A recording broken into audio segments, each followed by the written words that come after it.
नमस्कार मंडळी, मी रुपाली तुमचं पुन्हा एकदा स्वागत करते आजच्या एका नवीन ब्लॉगमध्ये आणि अपेक्षा करते तुम्ही छान असाल आणि स्वतःची काळजी घेत असाल।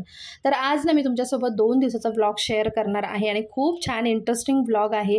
त्याचबरोबर ना मी हॅपी सुद्धा आहे आणि आजचा ब्लॉग जो आहे ना तो खरंच कोणासाठी तरी उपयोगी सुद्धा ठरणार आहे आणि खास करून ना ज्यांना घर सजवायला फार आवडतं, घरात वेगवेगळे चेंजेस नेहमी करावेसे वाटतात आणि ते चेंजेस केल्यानंतर ना सकारात्मक गोष्टी आपल्या आयुष्यात घडतात आणि आपलं मन जे आहे ते सुद्धा पॉझिटिव्ह राहतं। आपण सगळ्या गोष्टींना पॉझिटिव्ह वेने बघतो, तर त्यांच्यासाठी आजचा व्हिडिओ आहे। तर सगळ्यात आधी मी तुमच्यासोबत शेअर करणार आहे की मी ना काही दिवसांपूर्वी व्हिडिओमध्ये तुमच्यासोबत शेअर केलं होतं, हे वृंदावन आणलं होतं आणि घर शिफ्टिंग या गडबडीमध्ये हे वृंदावन ना लावायचं राहून गेलं आणि खास करून मी तुळशीसाठी हे वृंदावन आणलं होतं। जसं की तुम्हाला सगळ्यांनाच माहिती आहे की दारी वृंदावन नेहमी असावं प्रत्येकाच्या घरी, अशी आपल्याकडे मन आहे। आता मुंबईसारख्या ठिकाणी दारी तर वृंदावन आपल्याला लावणं शक्य नाही आहे, त्यामुळे गॅलरीत लावलेलं आहे मी आणि त्यासाठीचं हे वृंदावन आणलं होतं मी आणि मस्त सेट करून घेते मी आता। तुळस ना खूप छान वाढली होती, म्हणजे गेल्या वर्षी मी हिला आणली होती तुळशीला, छोटीशीच होती पण खूप छान वाढली होती आणि बघू शकता माझं वृंदावन जे आहे ते रेडी झालेलं आहे।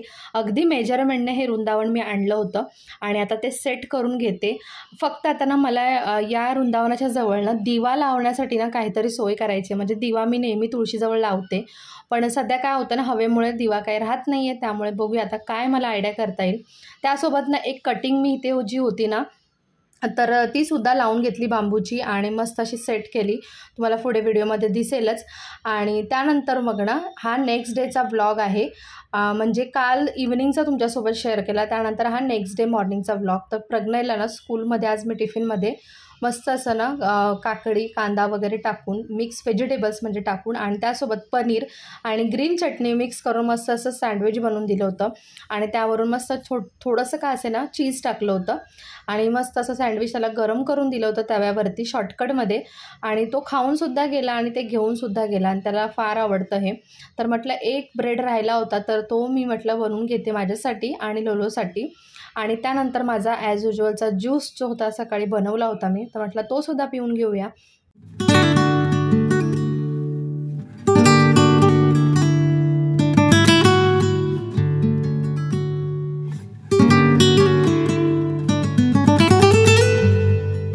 खरं तर ना आज मला खूप जास्त एनर्जीची गरज होती, कारण मी माझ्या आवडीची कामं तर करणारच होते आणि खूप सारी कामं करणार होते आणि त्यासाठीच म्हटलं ठरवलं की आपण आधी नाश्ता करून घेऊया आणि त्यानंतर सिंपलच असा स्वयंपाक बनवूया काहीतरी, कारण प्रज्ञेला सकाळी स्वयंपाकमध्ये नकोच होतं, त्याला जेवण नकोच होतं। तो म्हणाला मम्मी मला सँडविचच दे, सो त्यासाठी मी तेच बनवलं होतं, त्याने भरपेट खाल्ला आणि टिफिनमध्ये घेऊनसुद्धा गेला। तर आता माझं सँडविच रेडी झालं आणि ज्यूससुद्धा। तर आता लोलोसोबत बसून मी आता हे एन्जॉय करते आणि लोलोला हा ज्यूस अजिबात आवडत नाही, तरीसुद्धा त्याला मी जबरदस्ती का असे ना 2-3 सिप तरी प्यायला लावते। मुलांना असं नाही आवडत, बघा तुम्ही बघू शकता की कसा तो पळत आहे आणि त्याचा चेहरा बघा कसा झालेला आहे, कारण त्याला हा ज्यूस अजिबात आवडत नाही। तर मी यामध्ये आवळा वगैरे सुद्धा टाकते, त्यामुळे थोडंसं तुरट आंबट गोड अशी चव येते आणि मला हा ज्यूस आता फार आवडायला लागला आहे। मी जसं तुम्हाला आधीही सांगितलं होतं ब्लॉगमध्ये की आपण एखादी गोष्ट ना कंटिन्युअसली 21 दिवस फॉलो करतो, तेव्हा ती गोष्ट ना आपली हॅबिट बनून जाते आणि ती आपल्याला आवडायला लागते, आपण एन्जॉय करायला लागतो ती गोष्ट। तर तसंच काहीसं माझं झालं आहे आणि मला याच्याने खूप फरक पडला आहे। हेअरफॉल खूप कमी झाला आहे, हेअर ग्रोथसुद्धा झालेली आहे, म्हणजे ग्रोथ म्हणजे प्रॉपर अशी व्हॉल्यूम नाही आलेली आहे पण लेंथने माझी नाही केस वाढायला लागलेली आहे, त्यामुळे मी ना हे कंटिन्यू ठेवलेलं आहे। तर इथे लोलासुद्धा भरवलं, मी खाऊन घेतलं, त्यानंतर म्हटलं थोडंसं स्वयंपाकाचं करून घ्यावं आणि त्यानंतर मग तुमच्यासोबत बाकीच्या गोष्टी शेअर कराव्या। तर आज मस्त पिठलं भात याचा हे होता बेत होता, म्हणजे मला ना खूप दिवसापासून इच्छा झाली होती पिठलं खायचं आणि माझं काही होत नव्हतं, तर म्हटलं चला आज फायनली बनवूया, कारण नाश्ता पण झाला होता आणि ज्यूससुद्धा पियाले होते आणि मला फार आवडतो, प्रज्ञेलासुद्धा आवडतो। तर मस्त पिठलं भात बनवलं, जेवण करून घेतलं आणि बघा आता तुमच्यासोबत पार्सल जे आहे ते मी ओपन करते आणि तुमच्यासोबत शेअर देखील करते। खूप छान आले होते आणि ना घर सजवायला ना कोणाला आवडत नाही, सगळ्यांनाच आवडतं. सगळ्यांनाच वाटतं की आपलं घर ना खूप सुंदर असावं, रेखीव असावं, दिसायला सुंदर प्रत्येकाने. म्हणजे कोणीही घरात पाहुणं आलं ना तर त्याला ते घर पाहिल्यानंतर ना पॉझिटिव्ह फिलिंग तर यावीच. त्याचबरोबर त्यांना सुद्धा असं वाटावं की की घर हे किती सुंदर सजवलेलं आहे. आणि खरं तर आपण दुसऱ्यासाठी नाही, आपण स्वतःसाठीच आपलं घर सजवत असतो. आणि मी सुद्धा माझ्या स्वतःसाठीच सजवत असते. अगदी लहानपणापासून ना मला घरामध्ये वेगवेगळ्या गोष्टी म्हणजे सजवायला किंवा ठेवायला, वेगवेगळ्या गोष्टी ट्राय करायला फार आवडतं. असं नाही की मग आता लग्न झाल्यानंतरच ही आवड निर्माण झाली, तर आधीपासून. तर हा बघा पार्सल मी ओपन केलेलं आहे हे पार्सल. आणि यामध्ये ना 8 मूर्त्या होत्या बुद्धाच्या. आणि छोट्या छोट्या मूर्त्या होत्या. 4 म्हणजे ना वेगळ्या मूर्त्या होत्या आणि 4 वेगळ्या मूर्त्या, अशा 8 मूर्त्या टोटल होत्या. आणि लोलोने हे सिलेक्ट केलं होतं. खरं तर त्यांनी कुठेतरी पाहिलं होतं आणि त्याला हे हवंच होतं. आणि तो मला एकदा सर्चिंग करत होती तेव्हा त्यांनी मला दाखवलं की मम्मी. तर मी म्हटलं ठीक आहे, घेऊया आपण. आणि मग माझ्या डोक्यात आलं की छान डेकोरेटिव्हसुद्धा आहे, खूप सुंदर आहे. ऑलरेडी माझ्याकडे ना बुद्धांची एक मोठी मूर्ती आहे, ती मी तुमच्यासोबत शेअर केली होती. पण ते अजून मी काही डेकोरेट करण्यासाठी ठेवलेली नाही आहे, त्याला खूप दिवस झालेले आहेत. पण आता फायनली मी करणार आहे लवकरच सगळं. आणि त्यासोबतनं हे हँगिंग बर्ड्ससुद्धा मागवले होते. खरं तर आता सध्या ना बर्ड्सचा खूप जास्त ट्रेंड आलेला आहे.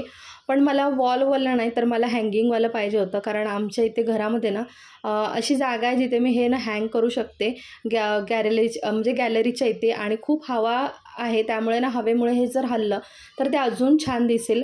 आणि 6 होते हे बर्ड्स. त्यासोबत ना मी वॉल हुकसुद्धा मागवले होते स्टिक करणारे. कारण ना खूप साऱ्या गोष्टी माझ्यांना राहिल्या होत्या, कारण इथे शिफ्टिंग झाल्यापासून सगळंच काही लावायला मिळालं नव्हतं. तर म्हटलं चला हे हुक जे आहे त्याच्याने आपण सगळं लावून घेऊ. आणि हे बघा जवळून तुम्हाला दाखवते, खूप छान होतं, अगदी रिजनेबल प्राईजमध्ये, खूप सुंदर. आणि लोरो तर ते सोडतच नव्हता, पण त्याला मी कसं तरी समजवलं की आता हे आपल्याला लावायचं आहे. सो ते लावून घेणार आहे थोड्या वेळाने. तोपर्यंत म्हटलं चला आधी मशीन जी आहे ती लावून घेऊया, म्हणजे एका वेळेला 2 कामं होऊन जातील. माझं वॉल हँगिंग जे आहे ते मी सुद्धा लावेन आणि एका साईडला तर मशीनसुद्धा होऊन जाईल. तर आज मला ना मशीनचा टब क्लिनिंगसाठी लावायचा होता. आणि महिन्यातून एकदा का असे ना मी ह्या गोष्टी करत असे, तुमच्यासोबत आधीही शेअर केलेलं आहे. पूर्ण मशीन जी आहे ती आपली वॉशिंग मशीन रिकामी करून घ्यायची. त्यानंतर ना जे टब क्लीनर असतं तर ते टाकायचं आहे तुम्ही मशीनमध्ये आणि पाणी चालू करून द्यायचं आहे. आणि मस्त ना लाँग जे तुमचं सायकल असेल ना तर ते लावायचं आहे. म्हणजे शॉर्ट सायकल नाही लावायचं, तर लाँग सायकल जे असेल तुमचं, म्हणजे लाँग फंक्शन जे चालत असेल तुमच्या मशीनमध्ये ते मला लावायचं. तर हे बघा, हे टब क्लिनिंगचं पावडर आहे, ऑनलाईन मी मागवलं होतं आणि खूप रिजनेबल रेटमध्ये मिळून जातात. तुम्ही जर मशीन रिपेअरवाल्याकडनं तुम्ही घेतलं किंवा एक नॉर्मल स्टोअरमधून वगैरे, तर हे थोडंसं महाग मिळतं. 4-5 पुड्या एकत्र, म्हणजे 4-5 जे आहेत पॅकेट, ते मी तुम्हाला स्वस्तात मिळून जातात बल्कमध्ये. तर आता हे टाकून घेतलेलं आहे. त्यानंतर पाणी जॉईंट केलेलं आहे, म्हणजे पाईप जॉईंट केलेला आहे. त्यानंतर जे लाँगवालं फंक्शन आहे ते मी चालू करणार आहे. आणि आता हे टब क्लिनिंग आतून होईलच. आणि त्यानंतर मग मी बाहेरून सुद्धा स्वच्छ करून घेणार आहे. आणि आतल्या ज्या म्हणजे जिथे थोडंफार मळाचं किंवा लाल डाग पडलेले असेल ते सगळं अगदी साफ करून घेणार आहे. इथे मी पाणी चेक केलं येते की नाही मशीनमध्ये, तर पाणी पडायला स्टार्ट झालं होतं. सो म्हटलं आता आपल्याला बघण्याची गरज नाही, ते ॲटोमॅटिक होऊन जाईल. आणि या वेळेला म्हणजे दोन्ही कामं होऊन जातील. तर बघा, हे इथे मी सेट केले होते छोटे बुद्धा आणि खूप सुंदर दिसत होते बघा. आणि बाजूला जे प्लांट मी काल कटिंग लावली होती प्लांटची, बांबूची, तर ती सुद्धा सेट केली होती. आणि त्यानंतर मग म्हटलं चला आता हे हँगिंग बर्ड्स आहेत ते सुद्धा लावून घेऊया.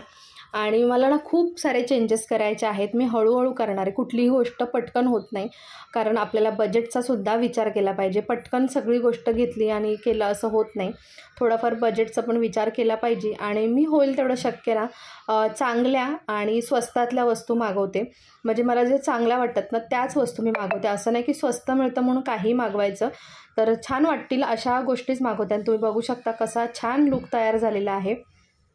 त्यानंतर इथे ना मला देवांसाठी, म्हणजे देवाचं मंदिर जे आहे तर तिथे सुद्धा मला ना ह्या माळा लावून घ्यायच्या होत्या फुलांच्या. खूप दिवसापासून माझ्या डोक्यात चाललं होतं, पण इम्प्लिमेंट काही होत नव्हतं. म्हटलं आज फायनली करून घेऊया, कारण रोज प्रोलॉंग करत राहिल्या गोष्टी तर त्या कधीच कंप्लीट होत नाही. आणि आता लवकरच गणपतीसुद्धा आहे, त्यामुळे अजूनसुद्धा बरीचशी कामं असणार आहेत. म्हटलं हळूहळू ज्या गोष्टी आपल्याला सेट करायच्या आहेत त्या करून घेऊया, कारण आता सध्या इथे 2-3 वर्ष तरी राहणं होणार आहे, त्यामुळे काही चिंता नाही आहे काही गोष्टी लावण्याच्या.